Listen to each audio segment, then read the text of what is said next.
evening. Blaze Brown from this here, Pttfl TV, live from the Smokehouse, Old Avenue. Come on down. We got live studio audience. We got in-house drink specials.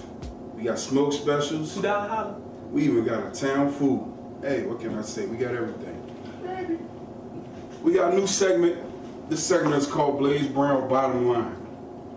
And the way I see it, the bottom line is either you get it or you don't. Who cares? The bottom line this week brought to you by Bob Walker. Bob Walker and family. Unfortunately, Mr. Walker passed away the other day. You know, he had some burgers and hot dogs out there every week for us. You know, a lot of you guys complained about them, but I bet you miss them now. Hope you ain't up there in heaven charging God up, Bob, because you know that come back and bite you. I want to give a little moment of silence for Mr. Walker, and on a serious note, send out condolences to his family. Let him know we appreciate everything he did for us out there. You know, he came in all types of weather, and he serviced us, and he made things a little bit better for us every Sunday. So, moment of silence for Mr. Walker.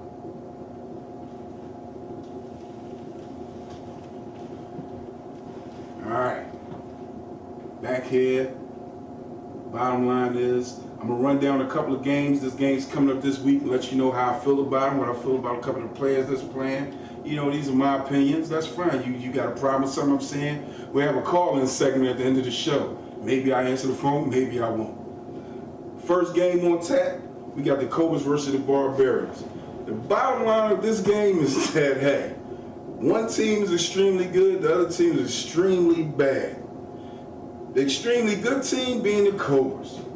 Listen, what can I say about them? They are back in stride, haven't beat the Warhawks in previous weeks. They got Kamal back. You know, he's stepping in for the injured Mark Jarman. And what can I say? The bottom line on Kamal will handle this. He's by far the best quarterback in the league. I mean, this guy come right back and he stepped into the game last week and he was lights out. He makes every throw from every possible angle. It doesn't matter. He makes his teammates better. And he's been playing like the previous season MVP that he always has. On the other hand, we got the Barbarians, who started out the season hot. Quarterback play from Dwayne Lilly was much improved. They came out with a better offensive game plan than they did in previous seasons. They even put points on the board. They got Thing 1 and 2, also known as Poppy 1 and 2. You know, they're new to the league. They style of players, you know, they figure they can just run up and down the field all day long and catch bombs. Pttfl is not built that way. The bottom line is this: you're only going to run the same playbook once or twice before somebody get wise to it. And the better teams have gotten wise to it, as shown by the record of the Barbarians in the past couple of weeks, as they have been getting spanked. I mean, seriously. Somebody call the cops as child abuse. This dude's been getting the shit beat out. I mean, dang, 2 points? My sons just scored 2 points, and my son played tennis. Hey, listen, I'm just saying they got better than they was last season, but the bottom line is they got a long way to go if they gonna be any type of contender in the Pttfl. Cobras, on the other hand, you know, we got the whole Codega controversy. It's died down a little bit as they were brought down to earth during some parts of the season. You know, they realized that things wasn't just going to be the wish-wash, whatever you want to call it. They thought they was going to run rampant through the league. But, you know, they stumbled there and there. They go as their quarterback go. And right now, they're going to go ramp. We're going to go buck wild on these Barbarians. You know, it's this whole thing going on in Philly right now with guys getting drugged and gangbanged. I hope that don't carry over to the Barbarians on Sunday. The next teams we got lined up is going to be the Warriors and the Warhawks. And this game right here, featuring two teams possibly battling for league supremacy. They both are ranked #1 in their respective divisions, with the Warriors having the overall better record and currently sitting in first place. Now, In my opinion, the Warriors have more to lose in this game than the Warhawks. The reason for that is how can I put it? Haven't played anybody in a month. Here it is, November 1st will be here Sunday, and the only team they played in the month of October is the damn Knights. Are you serious? The bottom line on that is this. I was interrupted by the town fool in the audience, but the bottom line on this is that now you're going to be playing against an opponent that's going to be punching back. It's lonely at the top, but there's plenty of room at the bottom. I'm going to be there here watching that one. So, on the other side of that coin, we have the Warhawks, a team that was formed with championship aspirations, a mishmash of players from the old Seahawks and old Bombers organizations. These guys came into the league, they were red hot. My, how the mighty have fallen. They too used to scream, it's lonely at the top. Well now, after they've been brought down a few runs from that ladder, they're looking to climb back to the top, and they're hoping that this is the game that they do it. Randy Carpenter. Let's talk about Randy for a minute. This guy is the team's #1 procrastinator, and what I mean by that is he always comes to the game late. But on top of that, he is the team's #1 agitator because he comes to the games late, he talks the most trash, but the part that really burns me up is that he's been backing his trash talk up of late. The man scored 3 touchdowns in 2 minutes. I mean, I thought it was unbelievable, but I saw it myself. And the thing about it was he did it in Ali fashion. He predicted he was going to score the touchdown before he went on the field. People, I lie to you not. The bottom line is the MVP of the Warhawks is not Rick Good. It is, in fact, Randy Carpenter, also known as Stoney. Woo, woo, woo, woo. Back to the game itself. I'm not going to pick a winner in this one. All I was going to say is, it should be good. I'm pretty sure I'll get some snippets on it and some clips, and I'm pretty sure Randy will do his thing out there. Sonny, hey, all I can say is, go get Rick. That's the key. If you and your D-line can get at Rick, this game should fall in your lap. But if you can't, it's going to be a long day for y'all. On the other side of the ball, the Warhawks defense, they got a pretty good pass rush too. But the bottom line is, the Warhawks broke the bank on Rick Good. Let's just hope they can cash the check. We're going to pause now, take a station break. We'll let you digest that, and we'll come back and talk about the rest of the games. Hey, Coach Mora! We're gonna throw a playoffs party in my backyard. Big screen TV, lots of cold, refreshing Coors Light. You kidding me? No! We're even gonna play touch football with the neighbors. I don't care who you play. Coach, there's gonna be girls at our party. You think we should talk to them about the playoffs? Playoffs? Don't talk about it. Playoffs? Playoffs? Taste the cold of Coors Light, official beer sponsor of the NFL playoffs. Playoffs? You kidding me? Playoffs? Okay. Don't talk about it. And we're back. Back to Blade's Bottom Line. We're moving on to the next teams to be playing at Chalmers Park on Sunday. Just got some information on the next game, which is Family Over Everything versus the Chargers. Injury report shows that Sean Bowman won't be playing this week due to an ankle injury. The Sean I know will be taping his ankle up and playing. I'm just saying, if it was me, and there's only 2 games left in the season, and then possibly playing 1 game in the playoff, I'm on top. I'm gonna take mine up. That's just the bottom line. FOH shiz. You killing me. Anyway, that's just me. I'm taping my ankle up. So Sean, man up. Bottom line is, you probably only got 3 more games left to play this season. Do not watch it from the sideline, especially this one, a game where your team might actually have a chance of winning. Y'all facing a Chargers team that, if you really look at them, the only thing different is the colors on the uniforms. They put. Y'all play the same defense. Y'all run basically the same plays, and y'all basically the same age. I mean, two new teams, specifically the Chargers in regards to being new. But this should be a good game. What I'm looking for is competitiveness. There's a lot of young guys out there that's feeling their way in the league. More so on the FOE side. You guys have been around for about 3-4 seasons, which equates to about 2 years. And what I've seen from playing against these guys is that they have matured. And the bottom line in the Pttfl is you have to mature in this game. You just can't come in here expecting your talent to get you by. At some point, you're going to have to sit back and learn the lessons in those ass whippings that you take week in and week out.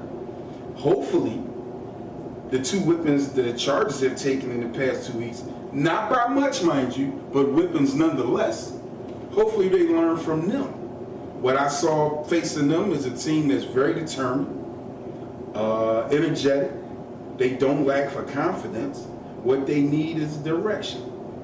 And what I mean by direction is some fresh plays. I mean, the playbook is so stale. I think George Blanda might have actually had something to do with it. I saw some plays in there that, you know, my son's 125 team might be running. You know, it's ridiculous. I mean, as a new organization, you want to establish yourself in the league, you want to play, but the bottom line is, you know, you got to take away something from the games that you're in. And to date, I don't see where they took anything away on the offensive side of the ball. Defensively, they're fine. I don't have a problem with their defense. They got a young defense. They're in the games. The defense keeps them in the games. It's their offense that really, really troubles me. FOE, they got that hat coaching them. Enough said. And shit. This guy couldn't throw the ball 70 yards when he was playing, and his quarterback can't do it either. The bottom line on that is that the hat does know what it takes to win in the Pttfl. Hit the guards. You want to win, hit your guards. You play inside out, not outside in. If one of these teams can work that formula and consistently hit their marks, they'll be better for it in this game. I'm not going to pick a winner. I'm definitely going to watch it, though, because I like to see the younger teams go at it. But right now, I don't see any one of these teams making any noise, not only in this season, which is pretty much over, but next season. Now, next fall, after they add a couple players and possibly make some changes in coaching, oh, they got the pieces in place where they can be the new rivalry in the Pttfl. Oh my producer just sent me a photo.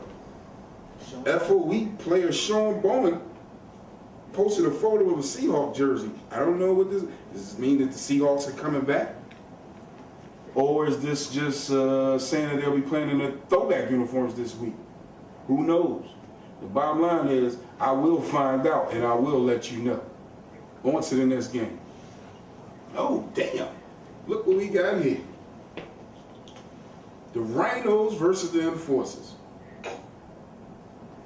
If ever a team could say that they were drugged during a game and didn't exactly know what was going on, these got to be the two teams that I would choose.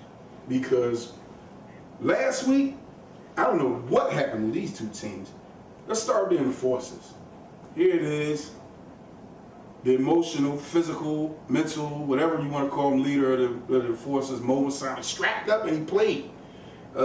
He informed me, the commission of one, that they would possibly be short. But in my experience, the Enforcers play better when they're short. So I expected a much better game from them last week.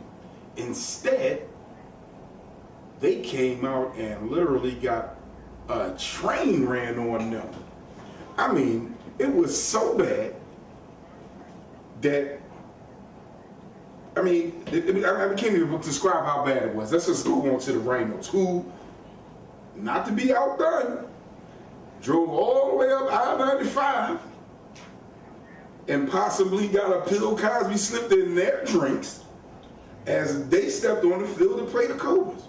Because apparently They didn't know the game started at 12:15. They didn't start playing until about 12:45. By then, they were down by so much, it didn't matter. The no-tax zone got taxed. Let's just put it like that. So, this is Redemption Sunday for these two teams. How are they going to come out? Is Phil going to be cha-cha sliding all over that Enforcers defense, or will Greg Powell, self-proclaimed sack king, be able to get his hands on him and pull that flag? Will Big Joe and Big 99, I can't forget it. They call him the Hook. You know, no disrespect. They call him the Hook. Sidebar: when this guy catches the ball, he can run his ass off. He looks like a damn rhino when he takes off. Let's keep it 100. But yeah, will that offensive line be able to stop the Enforcers' pass rush? Will the Enforcers' young defense, I mean, when I say young, they average about 20. Will they be able to stop the trick plays or the tomfoolery or whatever you want to call it that the Rhinos run? Will Rob Scarfo make an appearance at quarterback? Who knows? On the Enforcer side of the ball, you got Randall. Randall, I mean, you know, you came to the league, young man, and you know, you made a name for yourself, but it seems like you hit a plateau. You know, your throws, they're predictable. Teams make you run to your right, you know, stuff like that. I think you need to settle down. You got happy feet back there.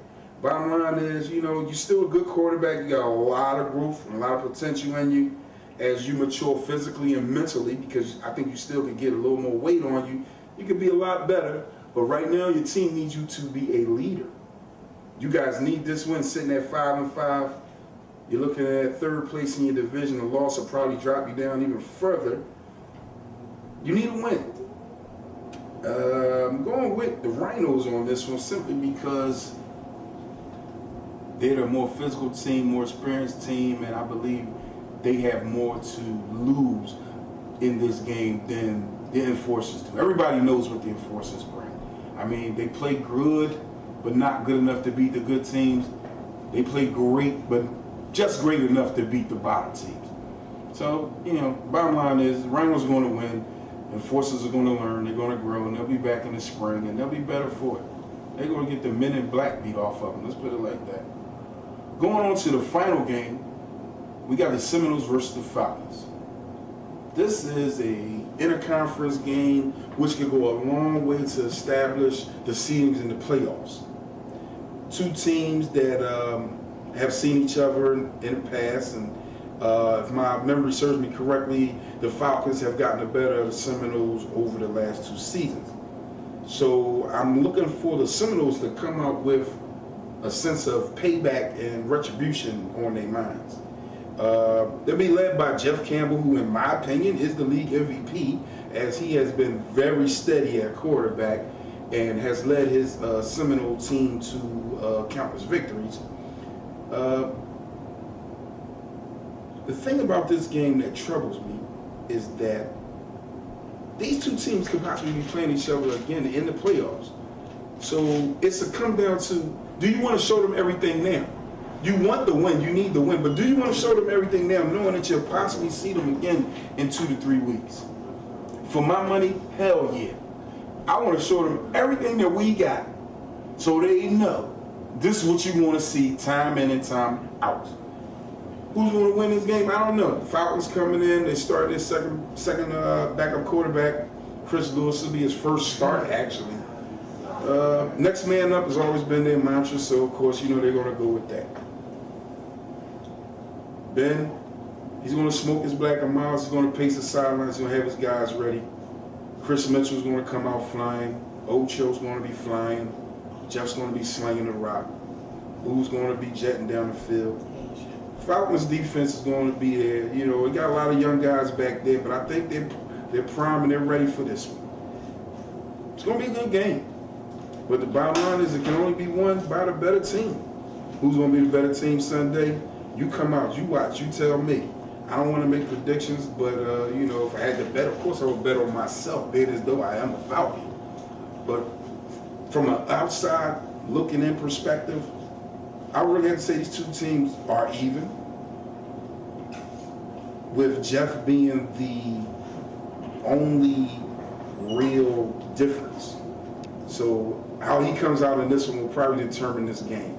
Will it be fire? Will it be ice? Who knows? The bottom line is, the show will go on. This is Blade Brown, and this has been this episode of the Bottom Line. Signing off. Back to you, Kid. Yeah, what's up? What are you doing here?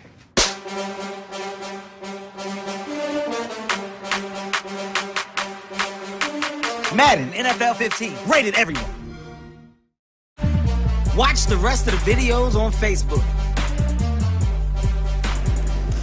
Of course, and welcome to Pardon the Interruption with the commissioner and the junior commissioner. Even though I'm pretty sure you can't tell who's who by the actions that happen on the field. If you can't tell, you don't know where you've been at, baby.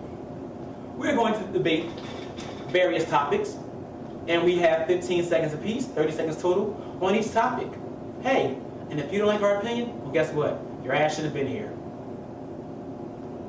So what's the first topic there? I'm waiting for the call girl to come. Call girl, first topic, please.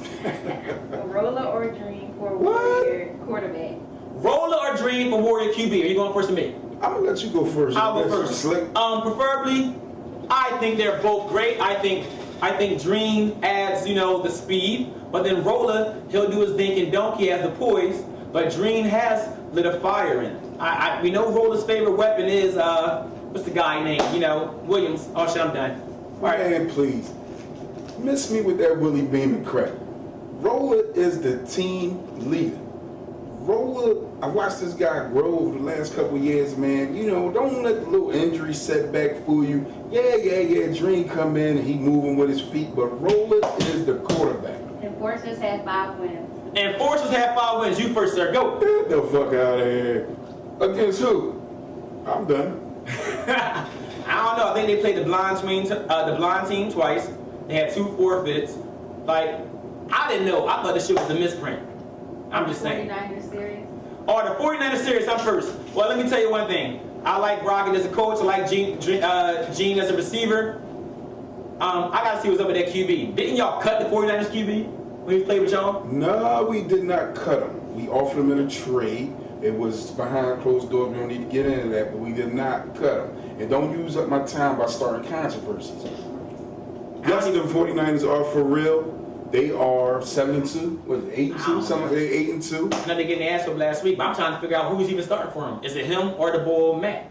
How you fucking come last week of the season and take over somebody's spot? But I ain't name that's Rocket's problem. Rocket Norristown chicks. Next subject. Mark or Kamal? I'm going on this one. Mark has more championships than Kamal. Kamal is exciting. X, Y, and Z down the line. He's the better quarterback at this stage of their careers. Kamal will take them further, but don't count Mark out. He still can get it done. He just beat Kamal in the championship last season. Man, I'm looking like this. I'd rather play against Marquez. For one, he got 1 damn foot. He went from 3 Yinglings to 6 before the game. I'd rather have Mark. I'm not like trying to. Kamal got the quick release. Only thing that Mark's quick release on is them damn Bearcats. Will Robinson says no one wants to play Chargers. Danger, Will Robinson, danger. First of all, who the fuck is Will Robinson? Who the fuck are you, Will Robinson? Man, please. Next subject. Do you even play? Are you the team manager? Man, you deserve the big fuck out of here this week, Will Robinson. Fuck out of here, Will Robinson. Yeah, fuck you talking about? Waste my time. MVP. Now I'm gonna go on this one.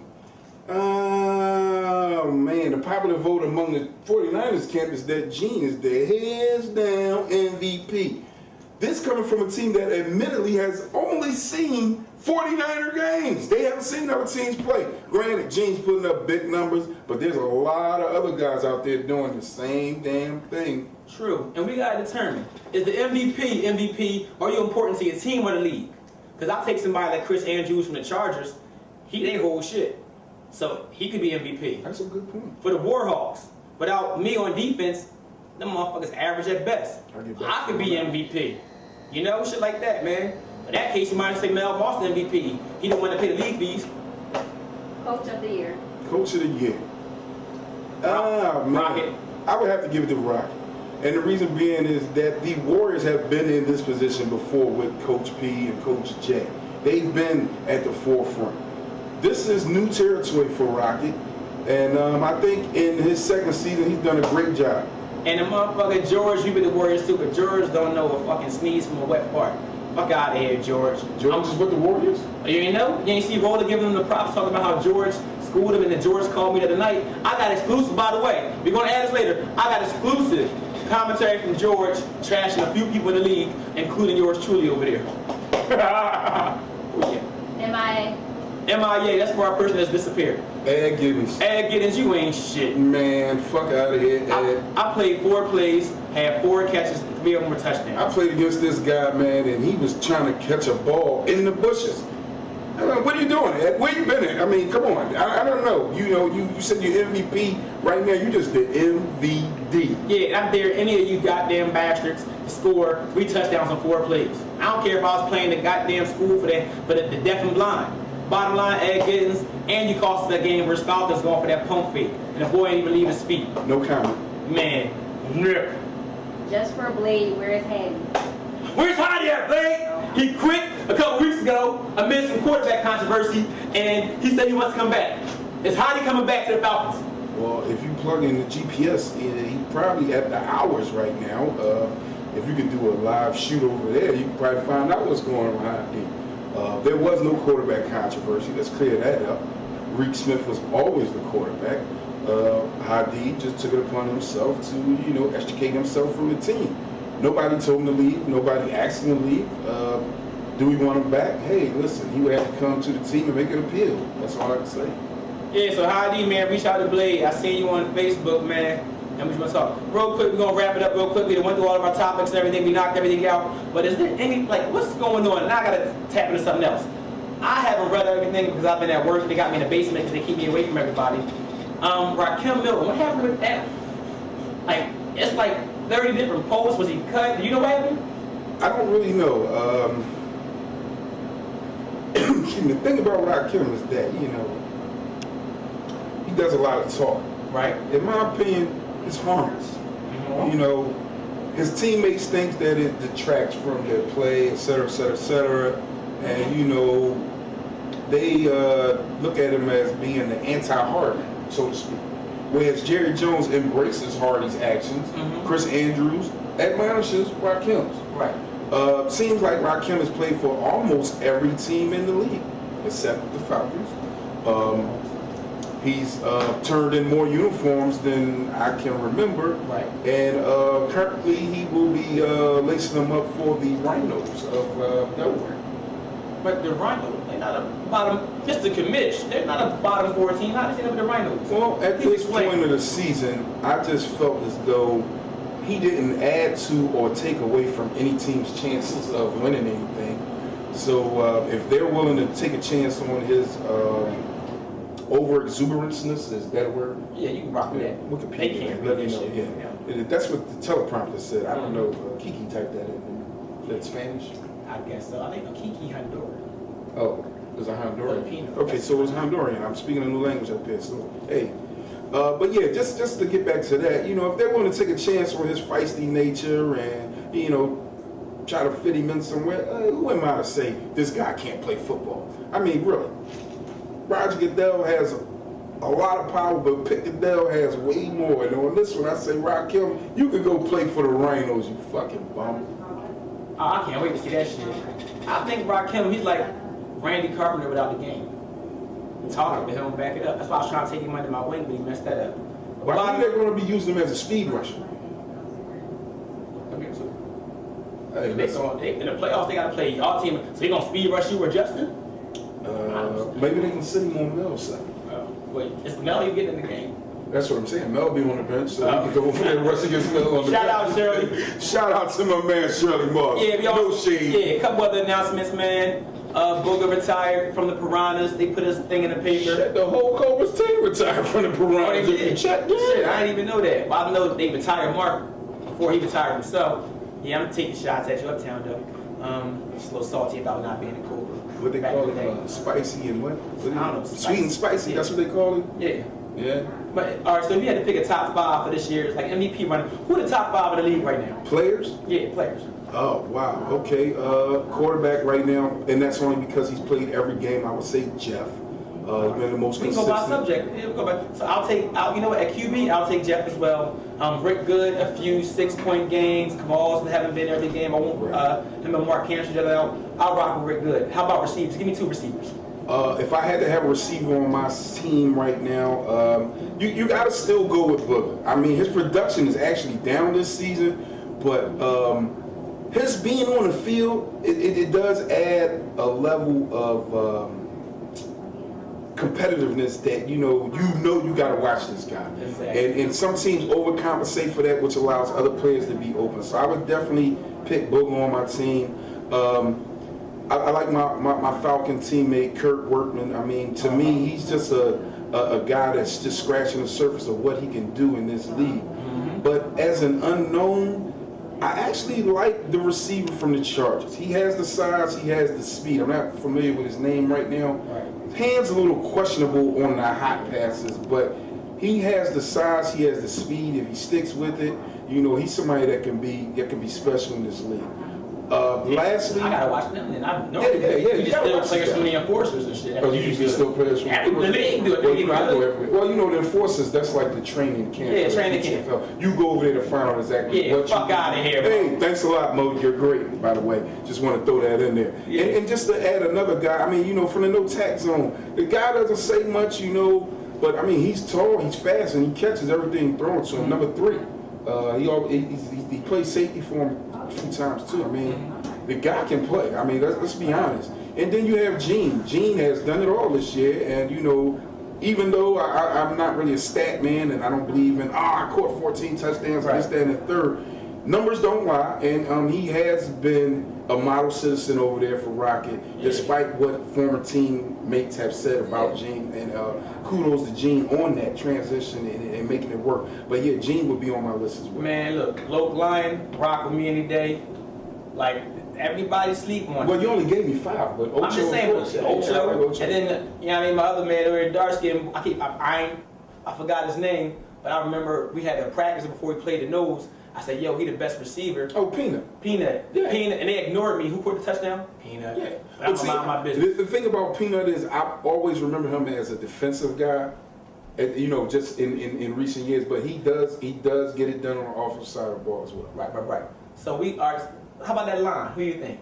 Wow. Center. Give me somebody. Wow.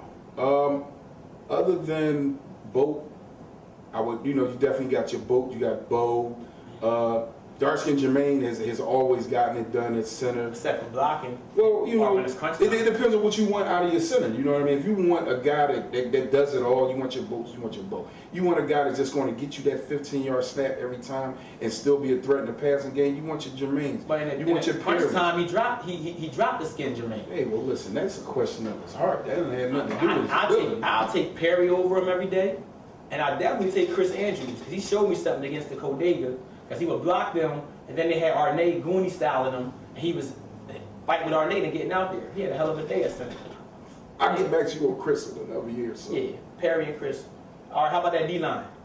Wow. As a guard, there's certain guys that you really don't want to see lined up against you, but you really want to see them because you want to test yourself against the proverbial best. You got your Mark Well. He's been a staple in the league for years. And like I tell these young guys, if you want to know how it's done, watch Mark Well. He's 64 years old, and he's still the bomb. Still premier. Yeah, crazy. Also, I mean, I hate to say it because, a lot of other people jump on bandwagons and they say this, that, and the third. But I've definitely taken Chaos.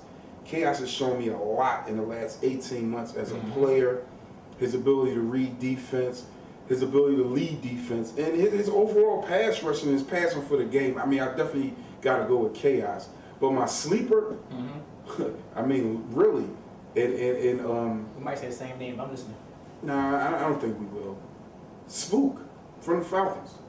Spook has made a transition from safety for us up to the D line, and I mean, just for instance, to take his last game against the Chargers, 2 big sacks. Right. And he does it quietly, you know what I mean? He's got the speed, but people fail to remember that he played D-line for the Noles in the past. Yeah. Yeah, see, I don't do that. Yeah, see, this is what I'm saying. So he would be my sleeper, but one guy, and I got to go back to the Falcons. He's always done it for us. Is Kennard Harrison. He's quiet, but he's always in the mix. He's strong. He reads well. He can catch, and he just always seems to be in the play. I was gonna rock out with Greg Powell, but I don't know Greg Powell. Are you the Kevin Love of the league? Like, are you the big fish in the small pond?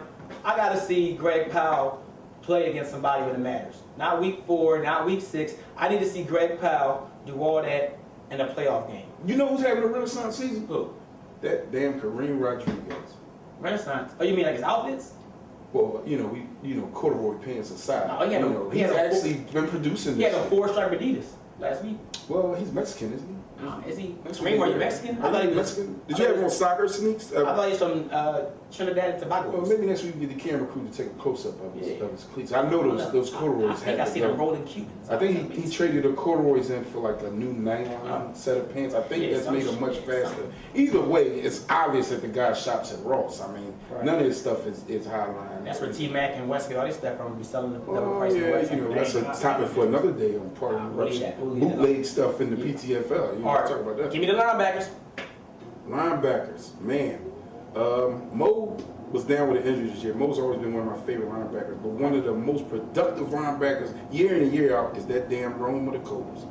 This guy, he can cover every play. I mean, he can cover the guard, he can cover the slot, he can get out of the flat, and he's probably one of the best, if not the best flag pullers in the league. True story. And we're going to cut to a quick play of Rome right now where he actually gets blindsided. Wow. But very next play, pop back up and give out that work. Yeah, we back. Yeah, I mean, I told you, pop right back up the next play and give out that work. Gotta give it up for him. Yeah, so we got linebackers, we got Rome. I'm trying to think of anybody. Well, apparently I was looking online, what's the boy? I forgot his name. Dream. Roscoe posted it. Roscoe, they didn't want to do it. Nah, I don't. Roscoe, I mean, not to give no shade, no disses, but if you were a team, I would say he's Batman and you are Robin .1. That's like me and Ern. I'm Batman, Robin. I mean, Ern like Batgirl. Don't get me wrong, Roscoe. Batman, you're physical. You make plays, but you still got little issues with reads. I've seen you miss a couple reads, but hey, that double move and that slant. Oh yeah, he's a sucker for that. No, but he learning though. But I just want to let you know, yeah, I'm Batman. We got a couple good linebackers over at the Falcons too. I mean, Greg Fennell's. I mean, this guy, he played for no comment. Right. He came in the league. They tried him. No comment. Yeah, no comment. Shout out to Danny Black. Yeah, Danny Black. Hey, hope you feeling good out there, D Black. Take them jerseys back. Third for Norris. But anyway, and they tried him at a number of positions, and it just wasn't a good fit for him. Right. The guy, he doesn't look like a football player at all. I mean, if you saw him in the street, you probably would have smacked the shit out of him because he just looks like a doofus. But this guy's about as physical as it gets. He has good hands, and he's pretty fast for a guy that has a butt and a gut. Oh, butt and a gut. Butt and a gut. Yeah, real niggas say no homo. Yeah. So now we're going to back it up. We're going to hit that. Give me 4 corners and 2 safeties. Well, he's injured, so Moat would always be up there. I mean, he's coming off a great rookie campaign where he just took the league by storm. Nasheed Parker was right there with him during that rookie campaign. He's carried it over to the season. I mean, I've only seen him really give it up on one play, and over 10 games, I think that's great. Another corner. I mean, you always got to put the corners for the Cobras in there. It's not so much the personnel, I think it's the scheme.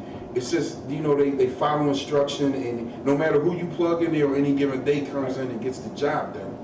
How about the one guy, he hasn't given up a touchdown since 2012, or a deep ball, but I'm trying to think of his name. Yeah. That dude, they don't call him Stoney for nothing.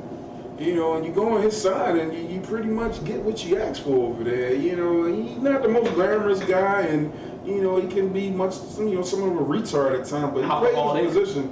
Well, we all alcoholics. Hey, if you live in glass houses, don't throw stones. Yeah. That's what I always say. I want to see him come to a game sober and see what happens. I want to see a lot of people come to the game sober and see what happens. Best safety. Wow. I like the guy Bo. I like Bo. I mean, I haven't seen Chris much this year, but I've seen him lock it down in gears. Flash, to be like 5, Flash 4'11", to be jumping with people out jumping. Bullshit. But anyway. He said, boy, I like the Flash. What I like about Flash is Except that his feet. he is a ball hawk. He will jump and get the ball if it's in there. He attacks it at his highest point. Right. Does that make him the best safety? No. Bolt, on the other hand, Rich good too. I'm not giving Bolt the title either because Bolt got knees like old. and that's why, you know, it's physical limitations. Yeah, Don't get me wrong. He comes Mentally- down on the ball about as hard as anybody Mm-hmm. that I've seen. You know, he plays the play in front of him very well. He makes a lot of plays. You know, what he lacks in speed, he makes up for in field awareness. Yeah, I see a lot of people that's fast on the way. How they doing? Yeah, you know, you may be able to run by Bolt. You may be able to, you know, get away from him on the flagpole. But one thing for certain, he's always around that ball. But if I had to pick somebody, I would have to go with Sherman. Yeah, Rich Sherman, I mean, this guy, this young guy, he plays for, you know, FOE, and their secondary is pretty good. Right. You know, they've come a long way since their Seahawk days. When they first just came in, they thought man-to-man was the way to go. And they doing was plays getting and dipped doing all plays in the over dirt place. and stuff? Yeah, drawing up plays in the dirt. Now that they've been playing a little more scheme ball, I've noticed a lot. Even their linebackers, I should have brought that up when we talk about linebackers, but you know, they're just not at that level yet. Right. They're right there. Definitely cool, But if yeah. I had to go with a safety right now, and I would definitely go with Rich Sherman. I mean, he's tall, he's fast, he has the awareness of the field, and you know, he's a natural football player. So I mean, I'm just to go away from all the norm. You know what I mean? I'm gonna go with Rich Sherman. Man, there you have it, man. We took it along. We got a couple commercials, we got the stuff going through. And if you're tired of seeing our asses in front of the camera, well, guess what? This forum is open to everybody. Just inbox me, inbox Keith Vandaway, tell us what you want to do. We're going to put you on the air, man. It's all about branding. You got something you want to talk about? Come on down. Yeah. Smoke something. Bottom Drink line. something. And we'll be right back after this commercial from Vandaway Photography. Then we got damn game, dude.